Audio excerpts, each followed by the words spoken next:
The room went quiet so fast I could hear the air conditioner click off. 20 people, polished shoes, pressed suits, smug confidence. My brother sat across the table mid-smile, until it froze on his face. The HR director turned, looked directly at me and said, "Thank you for waiting, sir. We didn't want to begin the interview until the CEO arrived." Every head turned, every breath stopped, and my brother finally understood that banning me from New Year's dinner was the single worst mistake of his life. If you've ever been disrespected, mocked by your own family, treated like you were invisible by people who thought they were untouchable, this story will hit hard. The room went quiet so fast I could hear the air conditioner click off. 20 people, polished shoes, pressed suits, carefully rehearsed confidence. My brother sat across the table, mid-smile, frozen like someone had just pulled the power from his face. The HR director adjusted her glasses, looked past him, and said calmly, "Thank you for waiting, sir. We didn't want to begin the interview until the CEO arrived." Every head turned, every breath stopped, and in that silence, my brother finally understood that banning me from New Year's dinner was the single worst decision he'd ever made. But that moment didn't come out of nowhere. It was earned. I've never been loud, never needed to be. I'm the kind of man people overlook. The one sitting just outside the circle, the one whose name they forget, 5 minutes after hearing it. At family gatherings, I was always placed at the end of the table, not asked about my work, not invited into debates, just present, a placeholder. My brother Mark filled every silence I left behind. He had a voice that demanded attention, a laugh that carried across rooms. He liked to introduce himself with his job title before his name. Mark, Senior Operations Manager. He said it like it was a rank, like it meant something beyond the sound of it. Every time he said it, his eyes flicked toward me, just long enough to check whether I'd noticed. I always did. Mark had always been the golden boy, top grades, sports teams. Leadership roles handed to him early and often. Our parents adored him openly. They spoke about me carefully, as if my life were something fragile. He used to be so bright. He's more private now. We don't really know what he does. They said it with polite disappointment, like I'd taken a wrong turn and never corrected course. I never bothered correcting them. Silence, when used properly, is a discipline. The disrespect started subtly. It always does. At my cousin's engagement dinner, Mark raised his glass. "Family is everything," he said, smiling. "Well, most of us are doing something meaningful." Laughter followed, not cruel. Worse than that, casual. His wife glanced at me, then away. No one challenged him. No one even checked my reaction. I felt my jaw tighten. I released it slowly, controlled breathing, in through the nose, out through the mouth. I'd learned long ago that reacting gives power to the wrong people. People mistake silence for weakness. They don't understand the difference between restraint and helplessness. I wasn't quiet because I couldn't speak. I was quiet because I was always listening. Mark talked too much. People who talk too much always reveal themselves. The New Year's dinner was supposed to be tradition. Same restaurant. Again. Slower. Something shifted, not anger, not sadness, precision. I didn't respond. Screenshots matter. That night I sat alone in my apartment, lights off. City noise filtered through glass and distance. I replayed everything. Every joke that lingered a second too long. Every glance that dismissed me before I'd spoken. It wasn't rage that settled in, it was clarity. Mark didn't just exclude me, he underestimated me. That mistake would cost him. Over the next few days, Mark grew bolder. Success does that to people who mistake momentum for invincibility. He posted constantly. LinkedIn essays about leadership. Corporate buzzwords stitched together like armor. He tagged executives, recruiters, even the company he was interviewing with, the same company I owned. He didn't know that. I watched quietly. Every post told me more about his character than he realized. That same week, I received a call. Short, secure, no pleasantries, just confirmation. Proceed. I deleted the log, finished my coffee, returned to being invisible.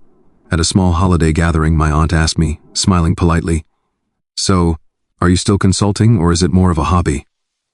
Mark laughed before I could answer. "He likes his freedom," he said. "Some people just aren't built for pressure." I met his eyes, held them, no smile, no blink. Something flickered across his face, uncertainty. He looked away first. 2 days later, Mark announced his interview. Executive track, final round, life-changing money. He said it loudly, repeated it. Made sure everyone heard. HR and senior leadership, he said. They're very selective. I nodded once. Took a sip of my drink. People think revenge begins with action. It doesn't. It begins with patience. With letting your enemy overextend. With letting arrogance turn into evidence. Mark was doing it perfectly. The night before his interview, he sent one last message. Wish me luck tomorrow. Some of us are finally moving up. I read it once, then placed the phone face down on the table, and for the first time in weeks I allowed myself a small smile because the interview wasn't what he thought it was, and HR wasn't waiting for him. They were waiting for me. Mark woke up the morning of his interview already rehearsing victory. He sent a group message to the family chat before most people were even awake. Big day. Appreciate the support. Drinks on me soon. A thumbs up from our father. A heart emoji from our mother. Silence from me. He didn't notice. Or maybe he did and chose not to care. Either way, it fed him. Confidence without friction always turns into arrogance. I watched it happen from a distance, not physically distant. I was still in the same city, moving through the same streets, but strategically invisible. That's where real leverage lives. Mark didn't know that the interview wasn't an opportunity. It was an audit. The company he was interviewing with had a reputation for being ruthless at the executive level. Clean image, ethical branding, quiet power. They didn't hire leaders. They exposed them first. That culture wasn't accidental. I built it that way. But Mark didn't see the structure. He only saw the surface, prestige, salary, title.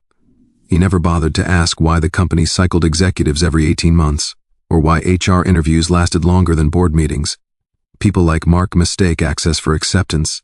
The days leading up to the interview were a parade of self-importance. He dropped my name casually at family gatherings, always as an afterthought. You know my brother, he does something with consulting. Very flexible. Flexible, that was his favorite word for me. A soft insult wrapped in pity.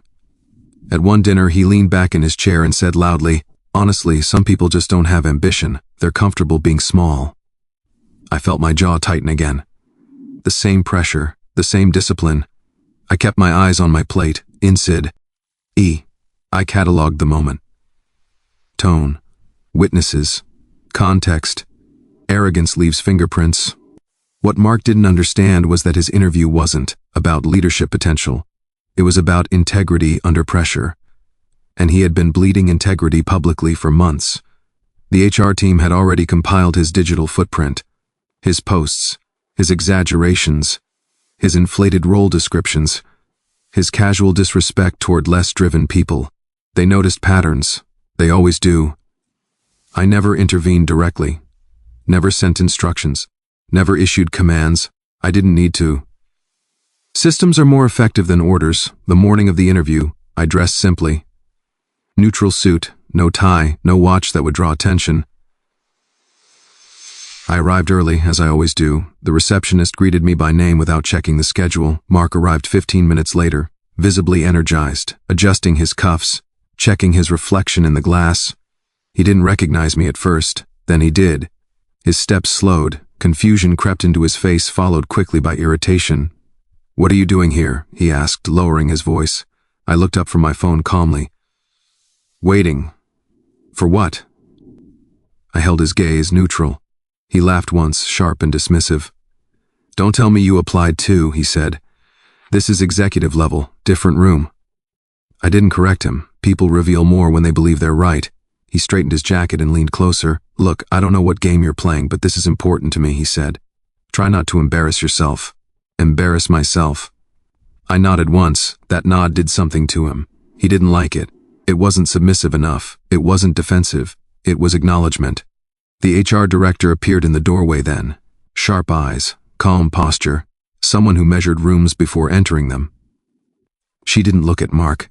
She looked at me. "Sir," she said, "thank you for your patience."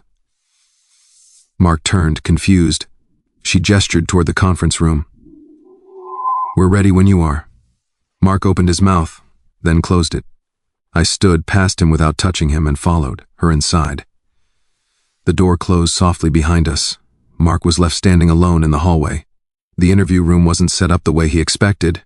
No resume copies, no water bottles arranged neatly in front of a single chair. Instead, there were multiple seats, a screen at the far end, folders already open. The HR director gestured for me to sit at the head of the table. I didn't sit immediately. I scanned the room. Everything was exactly where it should be. When I finally took my seat, she exhaled quietly. Not relief, respect. Before we begin, she said, there's one more candidate arriving. I nodded. Mark entered cautiously this time, slower, less swagger. His eyes flicked from the table to me, to the folders, to the empty seat across from me. Something was wrong. He could feel it. Is this the right room? He asked. The HR director folded her hands. Yes. Mark sat, stiffness replacing confidence. The first question wasn't about experience, it was about judgment. How do you define leadership when no one is watching? Mark smiled, launched into a practiced answer: metrics, performance, influence. I watched his hands. They moved too much. The second question was about conflict. The third about accountability. By the fourth, he was sweating. Then the screen turned on. His LinkedIn posts appeared. Highlighted phrases. Contradictions. Exaggerations. The HR director's tone remained calm. Can you explain these discrepancies? Mark laughed nervously. Everyone embellishes a little, he said. That's just marketing.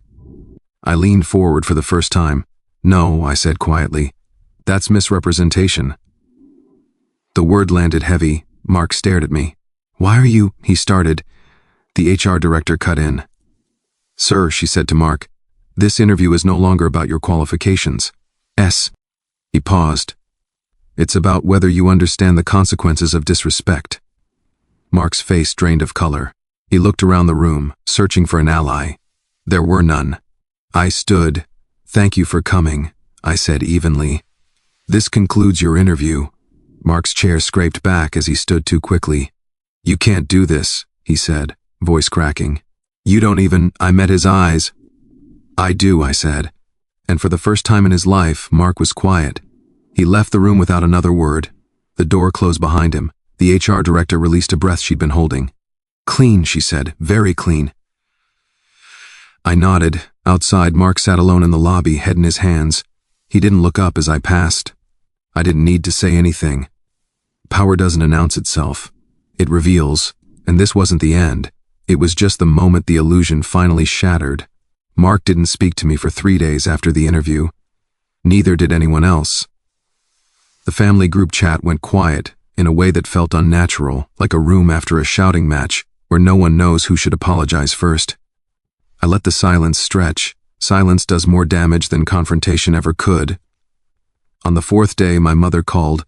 Her voice was careful, too careful. Mark says something strange happened at his interview, she said. He won't explain it. He just keeps saying, you embarrassed him. I leaned back in my chair and stared out the window. I didn't embarrass him, I said. I stopped protecting him. She didn't reply right away. Parents sense when the story they've believed for years is about to collapse. He hasn't been sleeping, she finally said. He's angry, confused.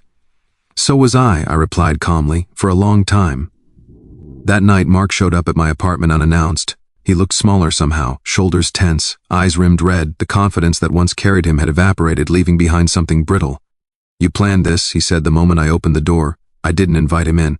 I didn't plan you, I said. I accounted for you. His jaw tightened.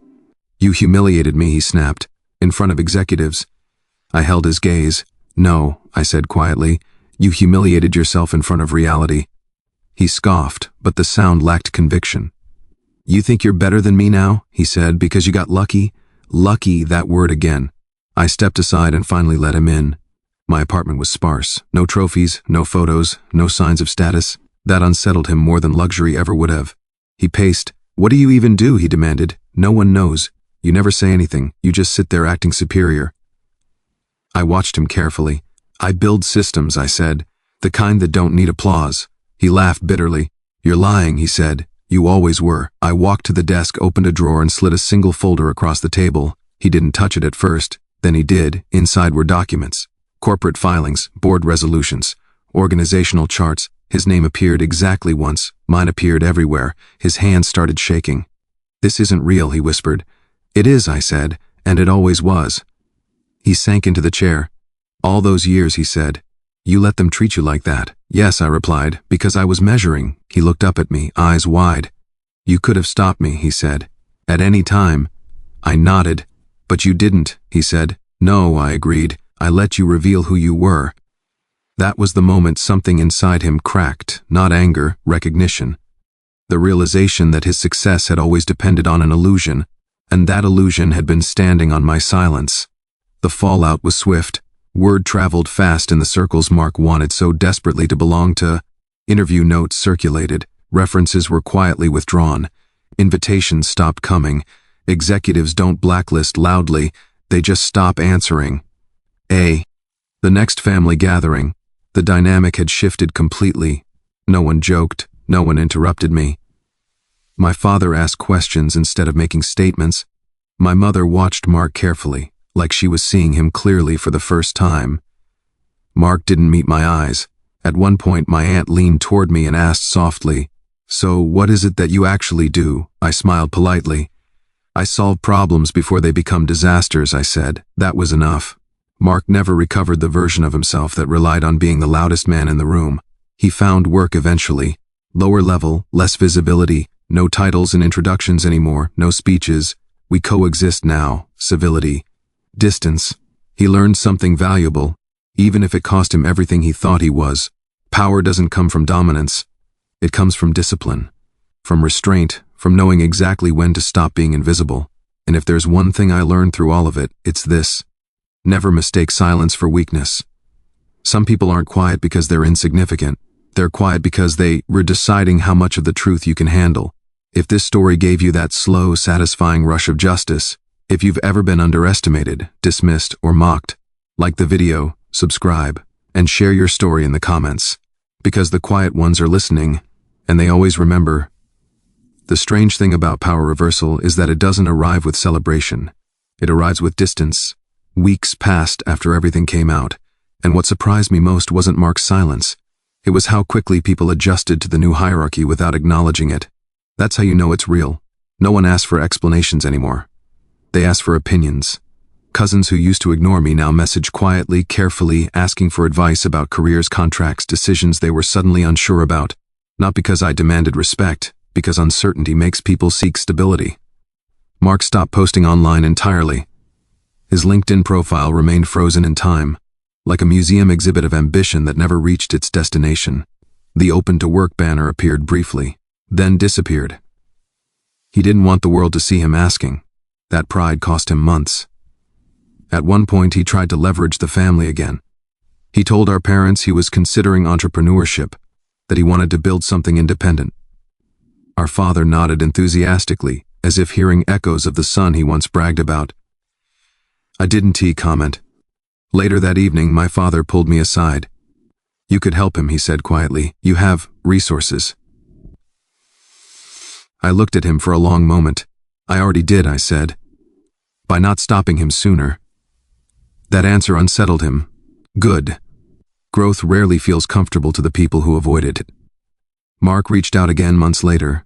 This time, not in anger, not in accusation, in calculation. He asked to meet for coffee, public place, neutral ground. He arrived early, sat facing the entrance, old habits clinging desperately. When I arrived, he stood halfway out of his chair, then sat back down, unsure which version of himself was required now. We exchanged polite words, nothing more. Eventually, he leaned forward. "I want to understand something," he said. "Why didn't you just crush me?" There it was, the question people always ask when they realize how much mercy was involved. "Because then you'd still believe the lie," I said, "that you lost because of me." He frowned. "You didn't lose because of me," I continued. "You lost because you built your identity on looking down." He stared into his coffee. "I don't know who I am without that," he admitted. That was the most honest thing he'd ever said, and it told me everything I needed to know. Some people don't need punishment. They need exposure. Mark didn't become a villain after that. He became quieter. Or cautious, less cruel, which told me the lesson landed exactly where it needed to. The family dynamic never returned to what it was. It couldn't, but it became something better, more honest. No one jokes at someone else's expense anymore. No one speaks over silence. They learned finally that presence doesn't require volume, and as for me, I returned to the same life I'd always lived. Same apartment, same routines, same quiet discipline. The difference was that now, when I chose silence, it wasn't mistaken. People understood it was deliberate, strategic, earned. That's the thing no one tells you about revenge done correctly. It doesn't leave you louder, it leaves you lighter. Because you no longer carry the weight of being misunderstood. You let the truth do the work for you, and it always does, eventually, quietly, relentlessly. Time has a way of revealing what revenge actually changes. Months passed. Then a year. Mark didn't implode. He didn't spiral publicly. He didn't become a cautionary headline or a tragic story people whispered about. That would have been easy. Instead, he lived, and for someone like him, that was harder. He took a role at a mid-sized firm, no executive track, no fast lane. He reported to people younger than him, people quieter than him, people who didn't care what he used to be. At first he fought it. Old habits surfaced in meetings. He interrupted, over-explained, tried to dominate conversations that no longer bent around him. But dominance without leverage is just noise. Eventually someone pulled him aside, not angrily, not cruelly, and said, "You don't need to prove anything here, just do the work." That sentence haunted him more than my silence ever did, because there was no one left to perform for. At family gatherings he became careful, not meek, just aware. When someone spoke, he listened. When someone joked, he checked the room before, laughing. He learned something he'd never needed before: calibration. Once, months later, he caught me alone on the balcony during a gathering. No accusation in his eyes this time, no resentment, just something quieter. "You know," he said, leaning against the railing, "I used to think you were hiding because you were afraid." I didn't respond. "I realize now," he continued, "you were hiding because you didn't need to be seen." I nodded once. That was all the acknowledgement he needed. Our parents changed too, not dramatically, not all at once, but I noticed my father stopped bragging about titles. He started asking about values instead. I noticed my mother no longer filled silences with excuses. They saw the cost of favoritism too clearly to pretend otherwise. And they saw something else. That strength doesn't announce itself, it waits. As for me, nothing external changed. I didn't move, didn't upgrade, didn't broadcast anything. Power, when you've lived with it long enough, stops being exciting. It becomes responsibility. I stayed quiet, not because I was hiding, but because I had nothing to prove. Every now and then, someone new would meet me and underestimate me. A casual comment, a dismissive glance, a subtle assumption. I let them because I'd learned something invaluable through all of this. Revenge isn't about humiliation. It's about alignment. When the world finally sees you as you are, without you raising your voice or lifting a finger, that's not revenge, that's justice. And justice doesn't need applause. It needs time. So if you're listening to this and you've been mocked, dismissed, underestimated, if you've been treated like your silence meant insignificance, remember this. Some people talk because they need to be seen. Others stay quiet because they're watching everything. And when the moment comes, they don't explode. They reveal, and the truth does the rest. There's a moment that comes after everything is over. Not the dramatic kind, not the kind people write about. It's quieter than that. It's the moment when you realize no one is watching anymore, and you're still standing exactly where you chose to be. That's when you know the revenge was clean. I noticed it one evening while walking home. Same road I'd taken for years, same streets, same storefronts closing for the night. Nothing had changed, and yet everything had. I passed a group of people laughing too loudly outside a restaurant. One of them glanced at me, then away. No judgment, no curiosity, invisible again. I smiled, because now invisibility was a choice. That's the part people don't understand. They think being underestimated is a curse. They rush to correct it, to announce themselves, to demand recognition. They don't realize it's a weapon. When people think you're harmless, they speak freely.